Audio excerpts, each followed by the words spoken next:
Woo, the Golden Stallion here with you again. Baby, how can I complain about this?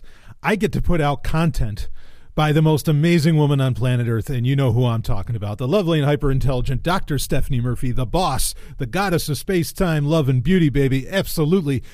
This is her second, I guess you could say, talk, but I released the panel that she was on, the Women in Liberty panel, earlier this week. Or was that Sunday? I think it was on Sunday that I released that. And then we've got this one, which is her talking about how she became a voiceover artist and how you can become a voiceover artist or a voice artist. I mean, I guess there's a few different terms for this. But I was really pleased personally with that she recorded this because, ironically, at the time that she was giving this, I was doing my Dark Android workshop. So I was not able to attend her voiceover talk because I would have loved to have heard it. Though she's done this at other, I mean, maybe not, certainly not the same exact talk, but she's talked about her, her path into voiceover work and everything in the past. In fact, I remember at Coins in the Kingdom, she literally brought the crowd to tears telling her story of how she did that. Because, here's the thing with Stephanie, and she might talk about it briefly during the talk. It's a great talk, and there's points where she goes for Q&A and everything, and you can't always hear the questions and all, but she'll repeat back. I mean, Stephanie's just the ultimate professional, the consummate professional, as they would say. But for me, I've been with Stephanie for 6-7 years now. I don't know. It's it's been a while. Of course, we were friends for a while before we, became so much more. And it's been a real privilege because I knew her when she was, still doing the scientist thing. I knew her well, and to see it has, for me personally, it has been a privilege and an honor. And I mean that. I know people say that sort of thing a lot. I don't say it flippantly here. To see her become the success that she has become in the voice acting world or the voiceover world. I mean, it's amazing, and I love it. There were times where we used to actually, before I built the BDSM studio and some other things, and depending upon the work I was doing at the time, there are times over the years where, like, I would have a standing desk that would be just outside of her studio, and because she has the studio upstairs, I have the one downstairs, and like I would just sit there or stand there and take in everything that she was doing. And it was amazing. And boy, I'll tell you, sometimes I don't think she'll mind me saying this, but like she'll be, she does do work for erotica, and sometimes I'll be there sitting, listening to it, and holy shit, it gets me a little hot and bothered. It would get me a little hot and bothered just standing there. And we, often, like sometimes when we're working out or we're doing other things, or if we're driving around, she has to proof her work, and we'll listen to it as she goes around. And sometimes things get a little randy, but anyway. Anyway, she's the best. So this is something well worth listening to, and I want to put it out there. I mean, I'd put it out there not just because I know people love hearing Stephanie talk, but it's also an important one because you really have to, as I've said many times on Sovryn Tech over the past few years especially, you've really got, if you want to make it, if you don't want to work for one of the tech giants, or like, Procter & Gamble or something like that, you kind of have to make your own job. Because a lot of those companies and everything, they're really getting, you have so many acqui-hires going on and all this other stuff, blah, blah, blah. And if you don't want to work for the government either, even though sometimes you can't help it, like in science, and other people would be the first to say this, like with science, it's tough to work in science and not work with the government. I mean, you can, but, you can be a little more understanding in doing so. So anyway, it's a great idea to be able to build your own job, or to have, even if you want to treat it more as a side hustle, though you probably won't reach the levels that Stephanie did if it's just a side hustle. But I mean, it's worth looking into. And I think this is eminently valuable to listen to. There's great questions that get asked, and Stephanie just brings her usual brilliance to everything that she does. And I think there's a lot to learn from this, a lot to glean from this. I've certainly, I can totally admit that any voiceover work I've done, I am technically a voice artist. I have done commercials, videos, I guess you could say, it's kind of tough. What's an ad? What's a commercial? What's blah, blah, I mean, the lines really get drawn, or really get blurred. I've done radio ads. I've done more video ad style things. I mean, I've done all this stuff.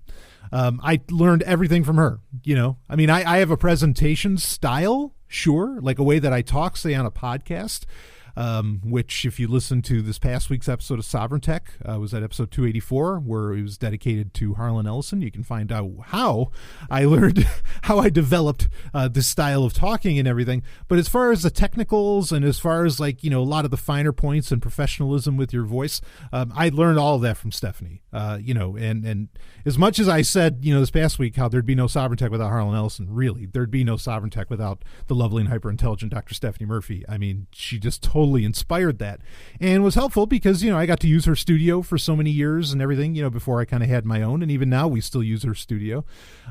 She's just remarkable. And so it's worthwhile. Give this a listen. Even if if you hadn't thought about being a voice artist, maybe this will inspire you. Maybe you'll think this is something you can get into. I mean, is it a saturated market? Yeah, maybe one could make the argument about that. But if you've got something special, if you have a unique voice, or hell, maybe if it's just something where you have something unique you want to say, I think that there's opportunities out there. And Stephanie gives you the great primer on how to go about that because she knows what it took. And I'll say this, like I said, it's been an honor and a privilege to really see her become such a success with all of it. I don't recall if she exactly got into this during it, but I can tell you that she had some, what equated to sleepless nights. She had some long hours over the years when she was first building up. This is not for the timid or the faint at heart. I mean, you can make it kind of a hobby, I guess. Like I said, you can make it a side hustle, but to really make it, yeah, you're going to go some days, you're going to get some, you're going to have a loss of sleep, shall we say. I mean, I think that's true for just about any industry or any kind of, any kind of hustle, for lack of a better term, that you're trying to go with. I mean, with Sovryn Tech to this day, I still have specifically for this show, I absolutely have sleepless nights. I have nights where, I'm up till 3 and I'm getting up at 6. I have those too. I have plenty of them and all for this show.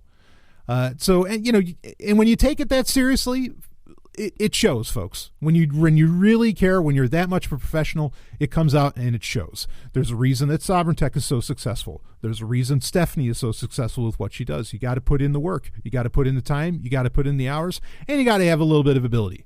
Or you could be like Stephanie and have a shit ton of ability. I'm the one with only a little bit.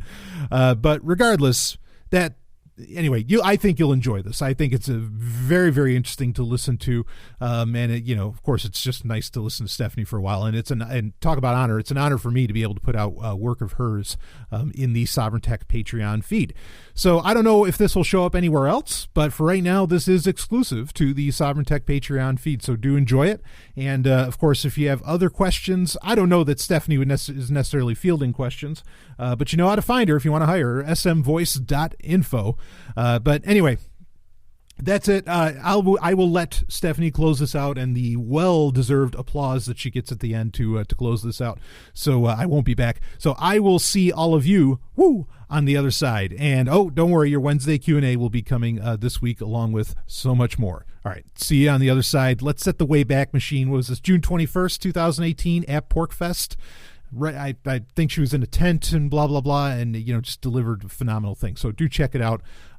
There we go. All right, that's it. Now, really, I will see all of you on the other side. Okay, so it's a little bit past 11 o'clock. I'm sorry to keep you waiting, but thank you for being here today. This is my talk about how to become a voice actor, and I'm Stephanie Murphy. I am a professional voice actor. I've been doing this for 5 years, full-time. But before that, I've actually been in podcasting and radio for the past 10 years. So since 2008 was when I started my first podcast. And it's a funny story about that because I was on a really different career path. You hear this a lot with voice actors and with other types of freelance workers. So I'm going to get into that story in just a minute. But how many people here right now are voice actors themselves? Kinda. Some people dabble in it. Okay, cool. So how many people are interested and curious about it but don't really know where to start? Okay, we had a lot of hands raised. So, yeah, I mean, this is a question I get all the time. People ask, like, well, how do you break into the business, right? And I think they ask that because that used to be how it was. You used to have to actually send out, like, physical tapes or even CDs to casting agencies and try to get an agent and try to get representation, and then they would get you jobs, and they would take 15 to 20% of whatever you got paid for that job. But the good news is now the internet has lowered the barriers to entry on things like voice acting. Microphones are a lot cheaper. You can set up a studio space in your own home or even a travel rig that you can travel around with and do voice acting. And you also don't need to have an agent. You can. There's still agents. You can still get representation. But you don't have to like physically mail out those demo tapes anymore or anything like that. You can get picked up online if that's the route you want to go. But you can also just go independent and be a non-union voice actor. So that's how I started out. I will give you a little bit about my background. I am actually Dr. Stephanie Murphy. Some of you know me as that from my podcast or from other things that I do. And my doctorate is in biochemistry. So you might be wondering, like, what am I doing voiceover on the internet if I've got a PhD in biochemistry? Well, good question. I started out thinking, that I guess I'll go back to high school. So around the age of like 15, 16, I remember adults were starting to ask me, so what do you want to do when you grow up? And the first couple times they asked me that, I said, I think I want to be on the radio or something. I think I want to go into like communications. I think I want to maybe be in theater. And then the reaction I got was like a cringe and, ooh, like, don't do that. Like, you're going to be ruining your life. Don't do that. You'll never make any money at it. It's really hard to get any traction in those types of businesses. You should do something smart and practical instead, like science. You're good at science. You should become a scientist. And so I thought about it. I was like, they're older, wiser. They're probably right. Maybe I should become a scientist. I am good at science. And I did. I went to school for biochemistry as an undergraduate. And then I actually went into an MD PhD program, which is like this crazy double degree where you're trying to become a doctor and a scientist to cure diseases, like do medical research, that kind of thing. It's a lot of work and it's really hard. So, that's what I did. But a couple years into that long career path, I started to realize, this is hard and really frustrating. I'm not sure if this is for me. I'm not sure if I want to be working 120 hours a week or even like 70 or 80 hours a week on call at the hospital, doing stuff like that. I was kind of like frustrated with how my thesis project was going as well. And to kind of blow off steam, I used to listen to podcasts. This was like 2007, around that time.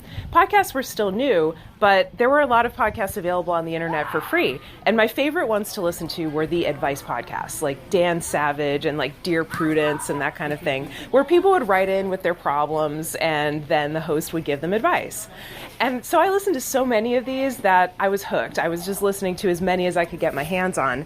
It wasn't too long before a friend of mine and I decided, why don't we like start our own? I mean, it'll be kind of a joke, but why don't we start our own advice podcast? Who cares if like no one writes in? We can just like fabricate questions and we'll have a great time. And that's totally what we ended up doing. So we started our own podcast. It was called Porc Therapy. Some of you might know that if you've been following me for a really long time. And it was a disaster. Like the first couple episodes were just terrible. The audio quality was bad. We were using like an internal microphone in the laptop that he had because we didn't know to like buy a separate microphone. There were background noise. We had like really annoying verbal tics. We were saying and like all the time.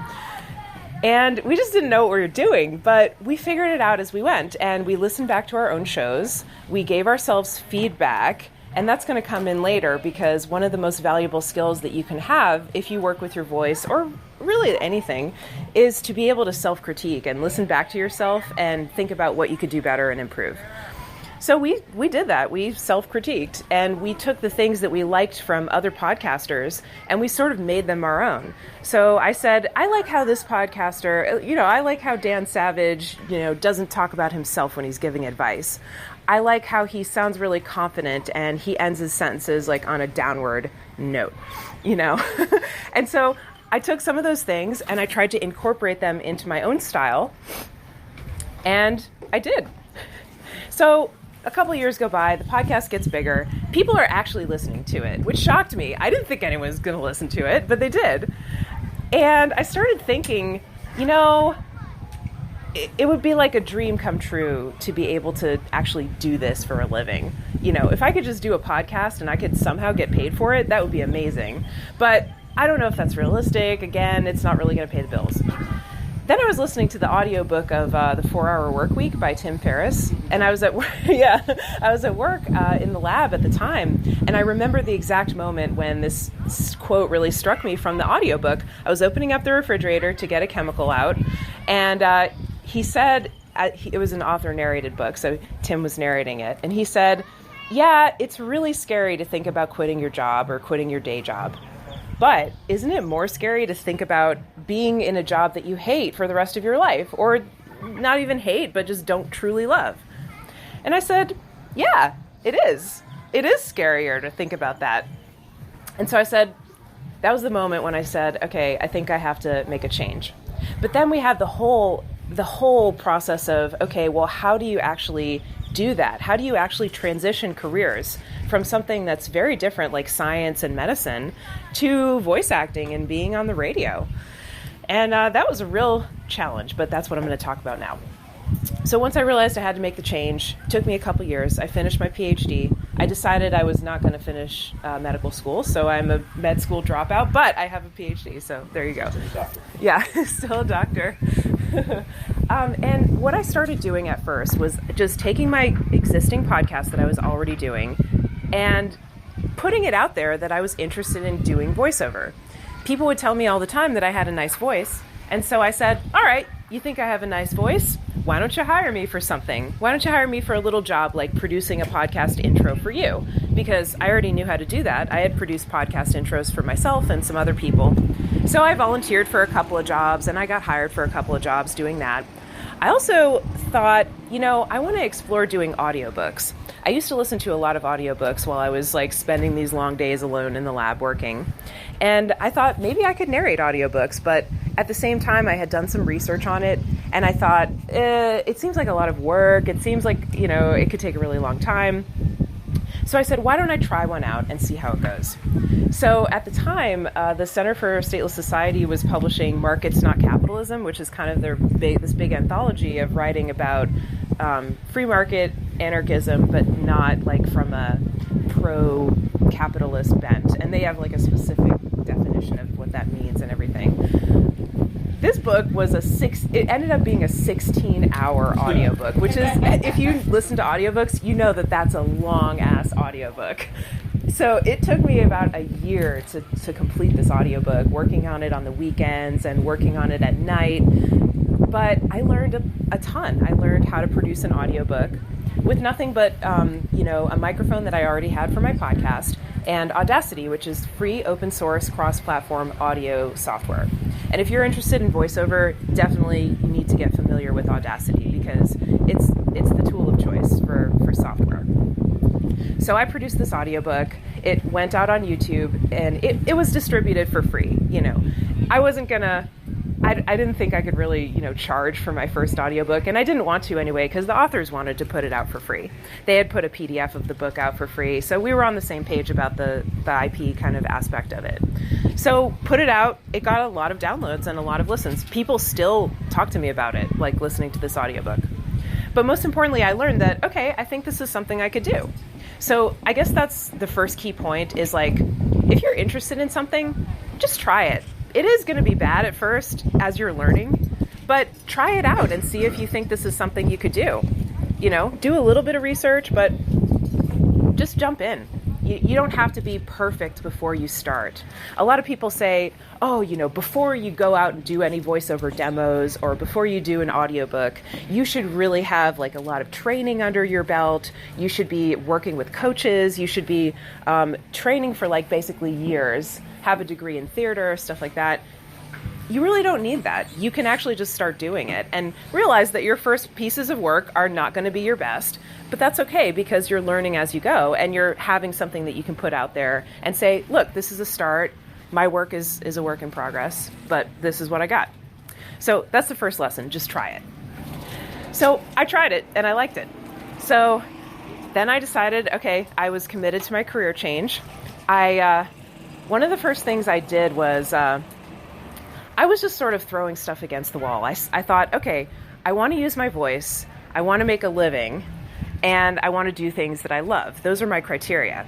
So how can I roll those all into one? I thought about podcasting, maybe doing a podcast that was a little more of a moneymaker than my own, my little advice show.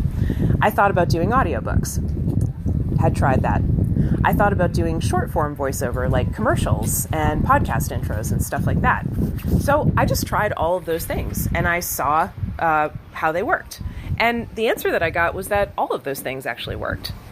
So I'll tell you a little bit more about that.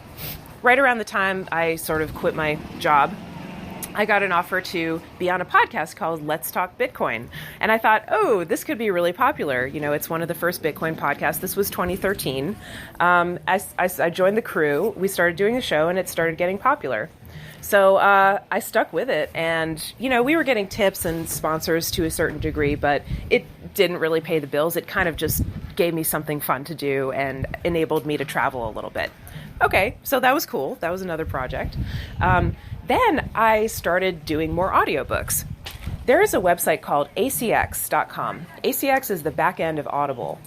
And what that means is that there's a lot of independent authors that publish Kindle books on Amazon. If they want to get an audiobook made out of their book, they don't go through a traditional publisher. I mean, if you publish your book through Penguin or Random House or whatever, they have people on staff that make audiobooks of it. They'll handle the audiobook production for you, that kind of a thing. But if you're an independent author, you have to handle that all yourself. So how do you find someone who will produce your audiobook? Well, ACX is the matchmaking site between narrators and independent authors. So if you go on ACX, you can search through book titles where the authors are looking for somebody to narrate their audiobook. And at first, you're going to be a beginner producer, right? You might have to find someone who's willing to take a risk on you, but you can audition for different projects and see if they're willing to. And so I sent out a couple of auditions. I think I sent out 5 or 6 auditions my first time doing it. I got hired for 2 books right away. And then the 3rd book, a year later, the person contacted me and said, I'm finally ready to make an audiobook, and yours was the only one I liked. So that's the thing. Like, another key point, audition for lots of jobs, but once you send that audition, forget about it. Just send it off and forget about it. Maybe it'll come back to you later, but if not, you have tons of other opportunities. Okay, so that's what I did. I got on ACX. I built a profile. I said, I'm not an experienced audiobook producer, but I have a lot of experience in radio and podcasting. And I sent some auditions, and I don't even think anyone really looked at my profile. They just heard the sample that I sent them, and they said, ooh, that's a nice voice. Let's hire her. So through ACX, Audible ACX, there are 2 different ways that you can get paid for making an audiobook. The first one is called royalty share. The second one is called pay for production or pay per finished hour. Now, the royalty share is the overwhelming majority of projects that you'll find on ACX. What that means is that you invest the work and the time to produce the audiobook up front. You don't get paid anything during the production process, which can be quite long depending on the length of the audiobook and how quickly you work. And then you get paid out of the sales of the audiobook. So basically, you have to create a product that sells. And if you don't create a product that sells, you won't get paid. But if you do, you'll get paid. You could get paid very handsomely. Royalty share titles are almost like building up a portfolio of stocks. Some of them are going to be stinkers. Even the ones that look good at first, it looks really promising. It has a lot of reviews on Amazon. The author seems popular.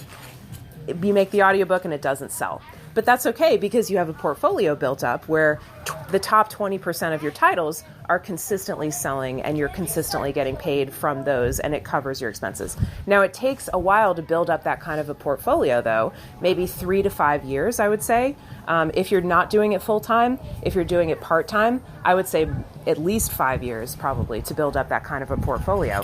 But, experiment with it. Try a book, try a short book at first and see how it works out for you. So that's the royalty share option. It's a great option for people who are just getting started out and for authors who don't have a budget for audiobook production, because a lot of authors don't have a budget for audiobook production. They might have spent, $100 or a few $100s getting a great cover designed, and that's the only budget they have for their book. And some authors even feel like, why should I have to pay for an audiobook up front? Nobody paid me to write this book. I wasn't getting an advance. So, they have all different kinds of attitudes. Then there are authors who know that their book is going to sell, and they know that it makes sense to actually pay the audiobook producer up front to produce the audiobook, because then they'll get double royalties. The author will get double royalties, and they'll make their money back. That for them is a little bit more of a risk. It's more established authors who do that, but you can get $200 to $400 per finished hour for an audiobook. Most audiobooks, full length, are about 8 hours. So, you can do the math. It's a few $1,000s per title if you get paid a high rate of pay. Average salary for independent audiobook producers, I would say, is around $200 per finished hour or something like that. So try to hit that target like as soon as you can if you want to go professional, or maybe use it as a metric for yourself, as like once you're achieving that level of earning, then you can quit your day job, something like that. There's a lot of different philosophies on sort of when to make the leap. A lot of people start doing voiceover as a moonlight project on the nights and weekends. And then they say, okay, once I'm making a certain amount of money from it, then I'll quit my day job. Then I'll quit my safe day job.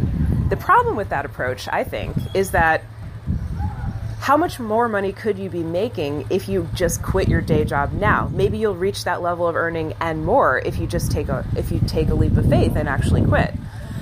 Now, I don't recommend doing that with no research and no experience, but it is true that sometimes people's day jobs can prevent them from focusing on building up a career in something else.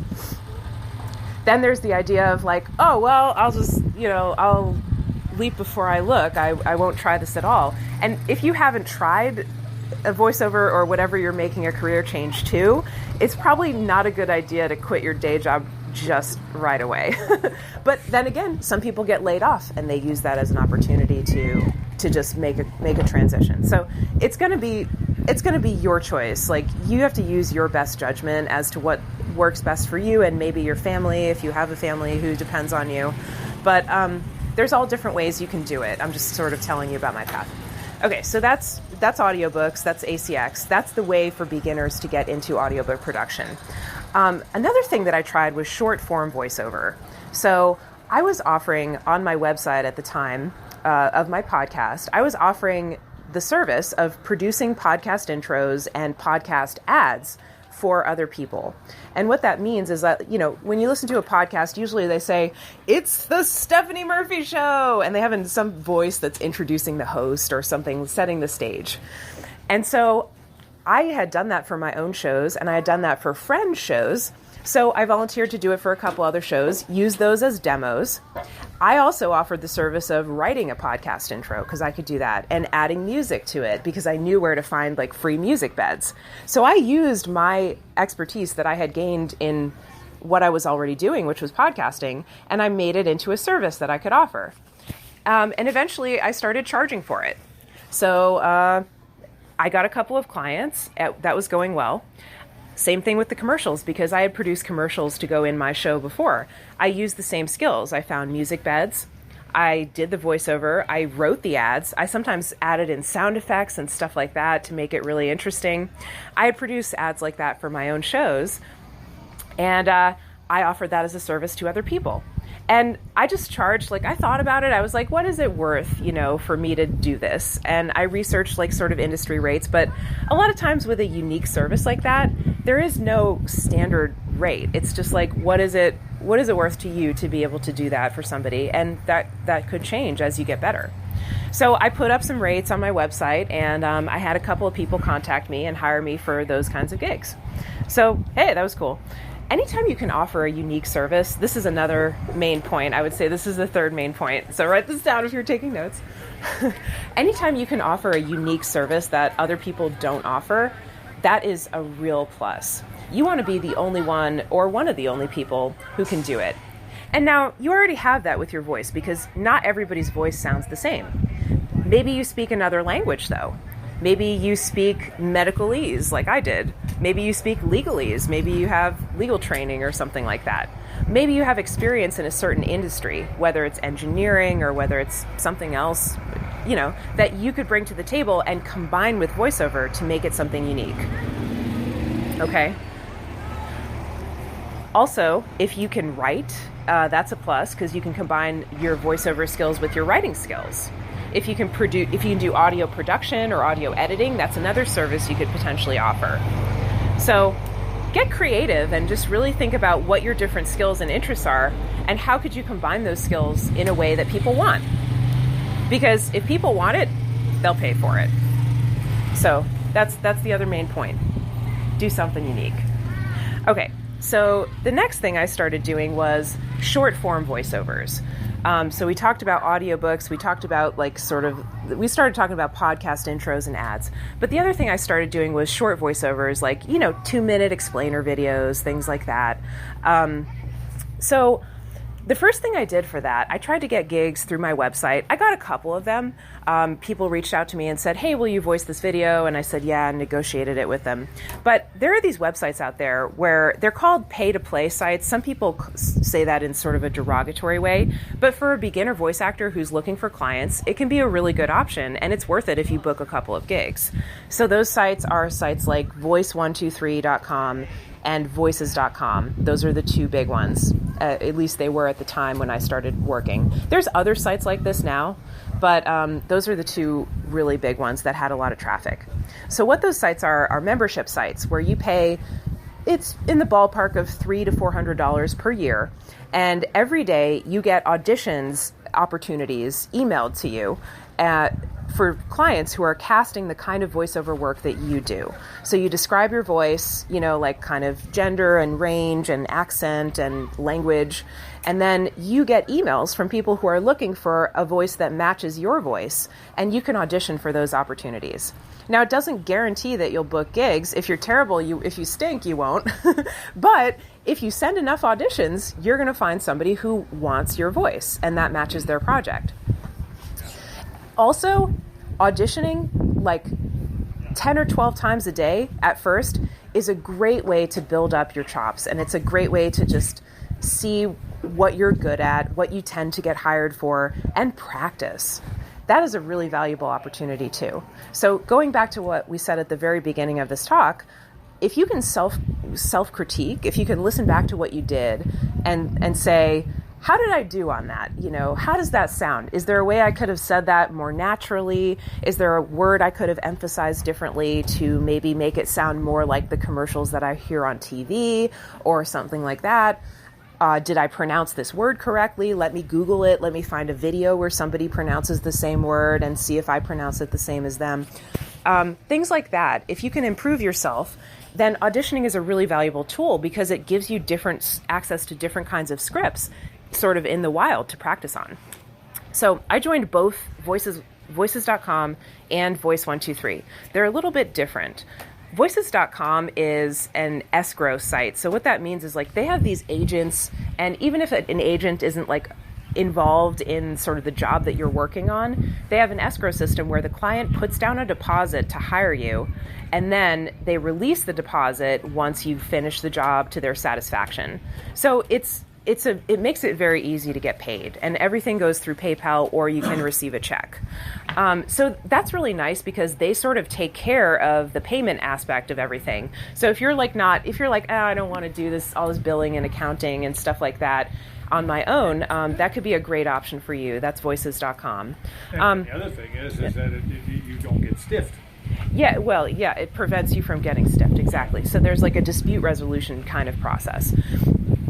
The other one is Voice123, and Voice123, voice.com is like a little more laissez-faire, I would say. It's they let you deal directly with the client. So they're emailing you job requests that want auditions. You send in an audition and you send a message along with your audition to the client that says, hey, thank you for hearing my audition. If you think I'm a good fit, I would love to hear from you here's my email address, here's my website. And if you don't have a website, that's okay too. But, your contact information. And then you get an email from the client directly if they want to book you. Now, that's better because you can actually turn a client into a repeat client that way. I have met some clients through Voice 123 that I've ended up making tens of thousands of dollars from in repeat business. And that is really valuable over the lifetime of when you're going to be working, right? If you can meet a client that's going to hire you over and over and over again, and you don't have to audition for any job except the first one, well, you've just struck gold. So it's a great benefit to be able to actually deal with the client directly in a system like Voice 123. Voices.com, you don't deal with them directly. Sometimes you're talking to the client through one of Voices.com's agents or representatives. Sometimes you're talking to the client through their messaging system, so you don't even have the client's email address. It's really hard to follow up with the client and keep in touch with them and maybe market to them if like, hey, you're offering something new or you're doing a sale. You can't just put them on your email list or something like that. So there's advantages and disadvantages to both, but both I found were super worthwhile for me. The first year, I did some business analytics on what I was doing. I kept track of all my jobs. I had like a spreadsheet where I did customer, like a customer database, basically. The status of each job, whether I got paid or not, how much I got paid, and where did I find the client? Like, where did the client come from? And what I found was that I got the first year I was doing it, I made about, I would say like $30,000 or $35,000 that year, which is, respectable for a first year of a business. Some people aren't profitable at all, right? About a third of that came from Voice 123 clients. Another third came from Voices.com clients. And then the other third came from clients who found me through my website on Google. So that was really interesting data to have. It said that these three sources of leads were all valuable sources of leads, right? They're all ways I can find clients. And I'm making about a third of my business from each of these things. And so the disappointing thing was there's no real clear thing to focus on that's like the 80-20 rule wasn't really in effect, It's not like I was making 80% of my money from 20% of my clients in a certain place where I found them. So I just kept kind of focusing on those key areas. I told you that the first year I was doing this, I was kind of experimenting with doing different things and seeing what worked best for me.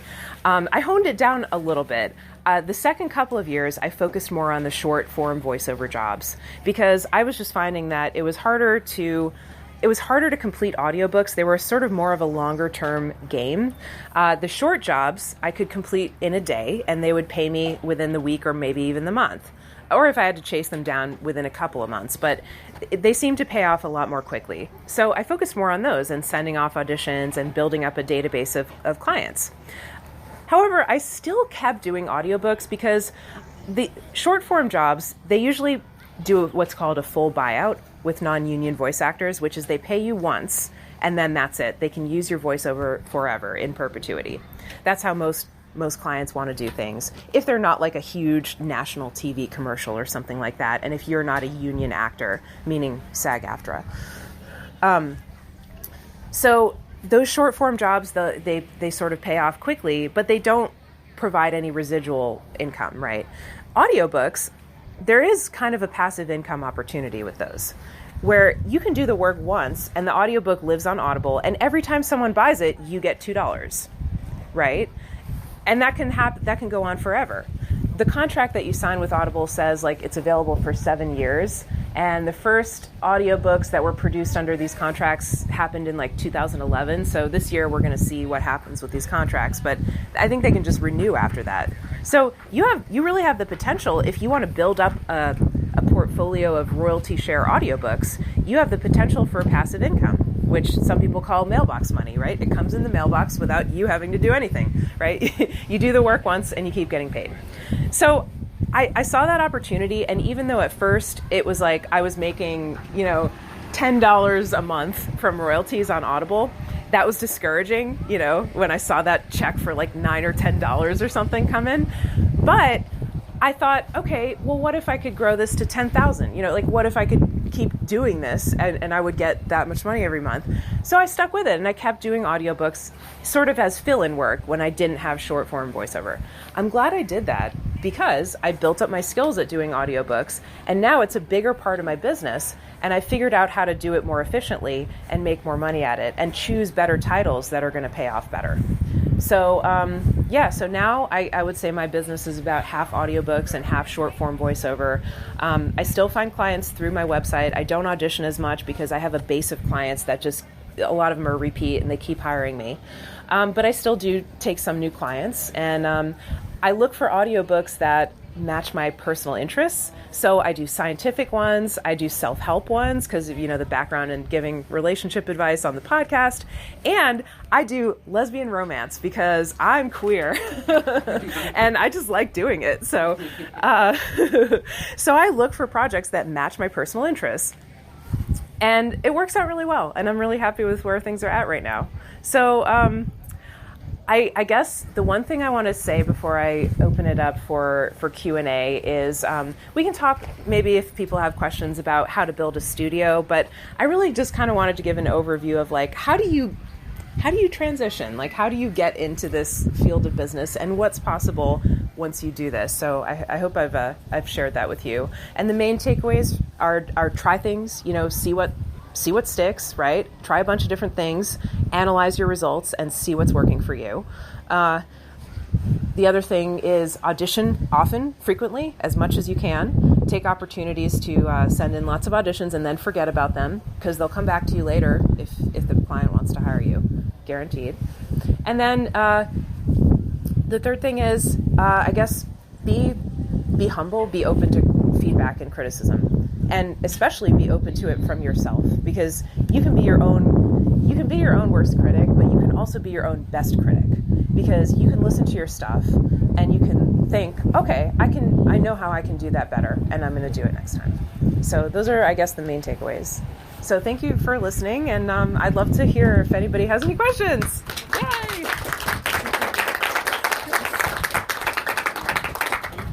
That you learn how to do audiobooks more efficiently? What does that entail exactly? Okay, so the question is, for anybody who didn't hear, I was saying that I learned how to work more efficiently when I was doing audiobooks. What does that mean? Great question. So if you do a little research on audiobooks, you'll find out that about 9,000 words is equivalent to about 1 hour of a finished audiobook. And that's a metric that every audiobook producer knows. Now, how much time does it take you to, as a voice actor, to produce 1 hour of a finished audiobook? It doesn't take 1 hour, I'll tell you that. Yeah. It takes anywhere at the beginning from 3 to 8 or even 10 hours. As some people are starting out, they don't work very efficiently, and that's because they're learning. So what goes into that time is reading the book. Maybe if it's a fiction book, you have to make character notes and think about what the characters' voices sound like. Do the characters have accents? Do they talk? Does it say in the book that they talk slowly with a drawl or something like that? Or are they a man or a woman? How old are they? And so you have to convey that with your voice somehow in a subtle way, that's a whole other thing. Is some people go really overboard with voices and it can be annoying to the listeners. Yeah. So you have to do research on the book and the characters if it's a fiction book. You have to actually do the recording, and there's a couple of different styles of how you do that recording workflow. The first style that a lot of people start out with is they record, they make a mistake, they delete the mistake, and then they start recording again. And then, they sort of build the book that way. Another thing that people do usually after that is it would be much more efficient to just hit record and then mark it when I make a mistake.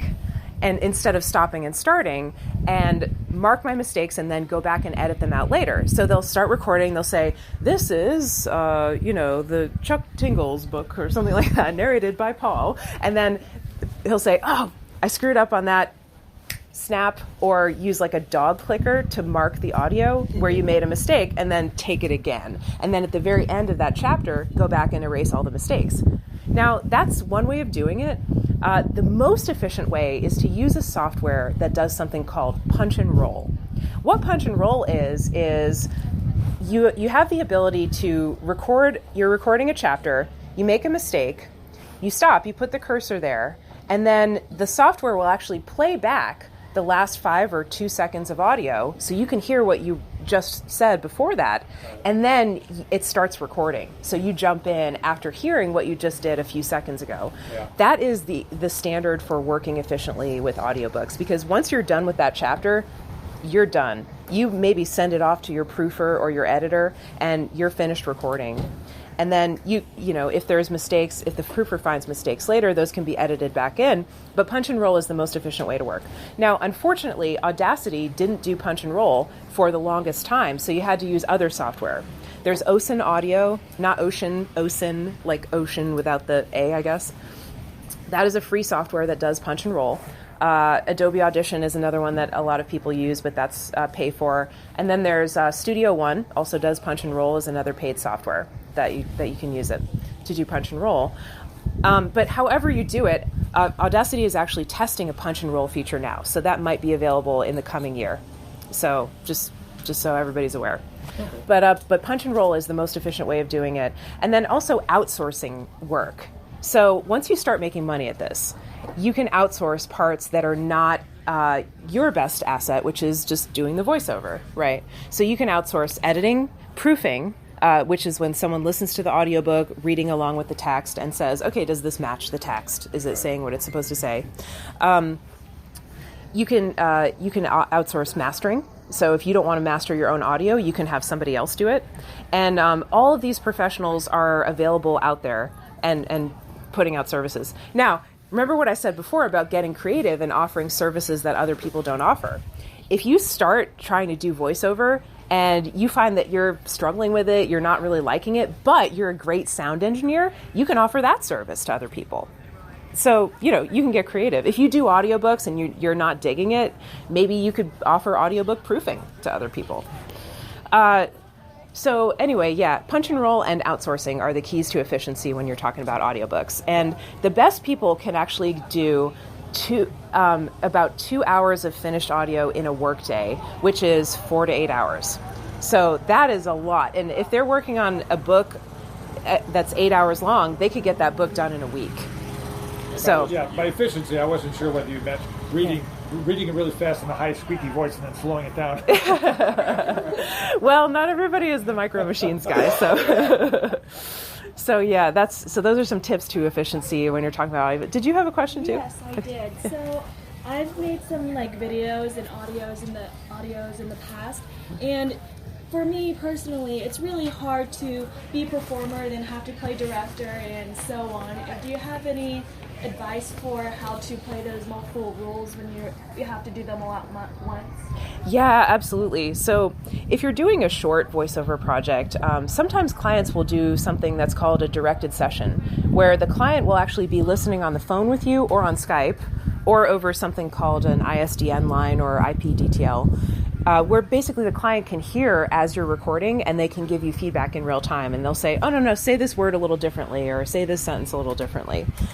So that could be a good option if you want it to sound right, like basically the first time you record it, and you want to get the client to tell you exactly what they want. Now, if you're doing an audiobook, those are different because they don't typically have a director. But something that people do often is they'll read the book, they'll make character notes, and then they'll do character reference recordings. So they'll do each character's voice reading a couple of lines, and then before they go record every chapter on a new recording day, they'll listen to those reference voices, and so they'll know what the character sounds like, so the accent doesn't shift or whatever. Consistency. Yeah. And consistency is a big deal for audiobooks because people definitely get annoyed when the character voices shift. And I mean, I've been guilty of it. I think everybody struggles with that a little bit, staying in character, especially when it's a new character. But that's one way that some people handle it. And also having feedback. Sometimes the author will want to listen to the finished audiobook and give you feedback about it. Sometimes they don't. They're just like, all right, I trust you, whatever. And then in that case, you could have a friend listen to it, or you could have a proofer that you hire that could give you feedback. So I hope that helps. Yeah. Anybody else have any questions? Yes. So you mentioned things about like jumping into this as a full-time gig. Yeah. What I mean, do you or have you talked to anyone who has used this as like supplemental income or a second job that? Yeah. Yeah, absolutely. So audiobooks is actually something that a lot of theater actors do in between work, because everybody knows that it's really hard to find paying gigs that, hire you to be in a play or a production of some kind. And it can be a long time in between those gigs for some actors. So in the meantime, they do audiobooks. And I know theater actors who have started doing audiobooks as sort of like a supplemental side thing. And it ended up paying more than, what they were making in theater. And so they just stuck with it. And theater actors actually have a great background to be able to do audiobooks because usually they're adept at doing character voices and staying in character and things like that. Now, as far as short form voiceover, that is easily something you can do. If you have a day job, for example, if you work at an office, that is easily something you can do at night, as long as your voice works at night. Some people, their voice is kind of shot by the end of the day. Personally, I'm better in the morning, but at first, I would do a lot of auditions like at night or even on the weekends or something like that. And if you join one of those membership pay-to-play sites, you'll get emails every day with job auditions or audition requests. And so you can just go through at night, pick 10 or however many you want to do, and send 10 auditions that night. On the weekend, send 10 or 12, forget about them, and you'll book a few gigs probably that week. And then you can record the gigs the next weekend or one of the nights. So yeah, people definitely use it as supplemental income. And you can get creative as far as how to work that in with your own schedule. Now, family is another question that I get asked. Does anyone want me to talk about that? Like, how do you do voiceover if you have kids, right? Or even if you have a dog, right? What if your dog is barking? You have this soundproof room. You just lock the door. Yeah, I mean, that is some people's solution. Some people do schedule all their voiceover recording at a time when they know there's not going to be background noise. So, for example, after their kids are asleep, or at night because there's airplanes taking off during the day or something like that. Or they build a noise isolating booth so that they can sort of get away from the noise. So I think there's creative solutions to all of these challenges. You kind of just have to figure out what works best for you.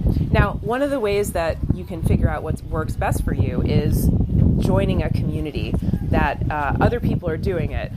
And so one of the ones I would really recommend, especially for audiobook narrators or people who are starting out in audiobook narration, there's a group on Facebook called ACX Narrators and Producers, and there's a lot of newbies in there who ask questions, and there's a lot of seasoned professionals who answer the questions. So definitely join that group if you're interested in audiobooks. I think you might have to have a profile on ACX, but you don't have to have narrated any audiobooks to get into that group. It's ACX Narrators and Producers on Facebook. And there's other groups. There are groups for e-learning narrators. Those are like online training courses. E-learning is really fun. There are groups for commercial voice actors. There are groups for just voiceover. And like anything, you have to join a few and see which ones are good and which ones stink. But I've learned a lot from those Facebook groups. Does anybody else have? Yes?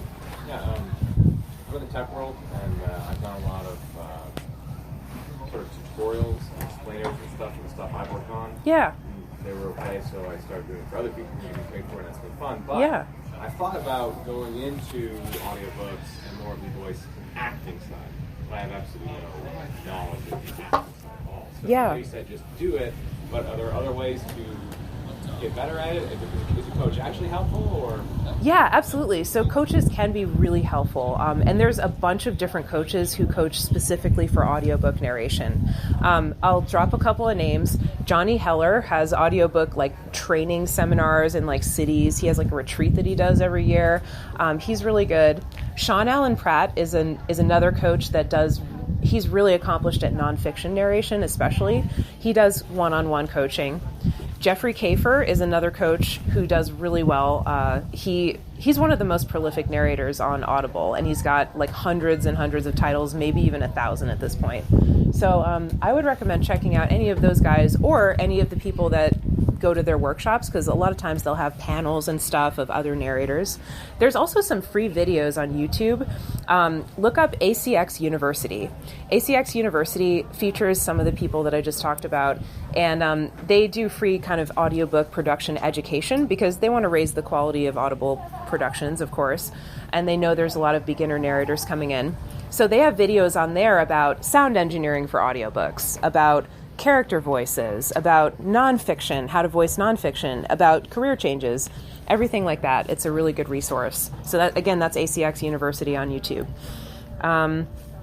Let's see. So as far as whether coaching is useful for you, I think if you think it would be useful, yeah, definitely. Check out some of the free resources first, and then maybe you want to invest in working one-on-one with somebody. But it definitely helps to have somebody sort of like hold your hand and like help you learn. It can save you a lot of time in the long run. And one follow-up. Yeah. You said, be honest and get critique. Self-critique is one thing, but sometimes it's hard to know, where you are failing. Yeah. And from friends and family, like sometimes it's difficult for them to just be totally honest with you. So is there an objective way other than like a coach? Yeah, a coach would be the best objective way to get like the harsh truth, I guess, if you're looking for the brutal honesty. But they will help you be able to, if you hire them, they'll work with you to help you get rid of the annoying stuff. They won't just tell you it's annoying. They'll tell you how to fix it, right? And I would recommend for you, since you're already doing technical voiceover, I would recommend just trying to expand on that. Maybe if you want to get into audiobooks, you could try a short technical audiobook, or even like a white paper or something like that, or something you're interested in, and put it out there for free. There's a lot of like short books, there's a lot of short Kindle books that are listed on ACX to be made into audiobooks. Those don't sell as well for the audiobook producer because people want a longer audiobook. They don't tend to buy shorter audiobooks as much. So just to be aware of that. But yeah, they can be great first projects to sort of learn how it works. So, all right, we got 5 minutes left in this tent. One more question? Last question from me, anyway. Can we, some of the resources that you're given, maybe I didn't have time to write down, can we contact you after this in some way? Yeah, absolutely. So my website is smvoice.info, and then if you want to email me, you can just email VO, like voiceover, at smvoice.info. So one more time, VO at smvoice.info. Yeah. And if you want to hear any of my audiobooks, you can go just search for my name, Stephanie Murphy, on Audible. I think there's a link on my website to all my audiobooks as well. So you can hear what they sounded like, and yeah, check it out. All right, thank you so much, everybody. If there's no more questions, I really appreciate you being here, and thank you so much enjoy the rest of PorcFest.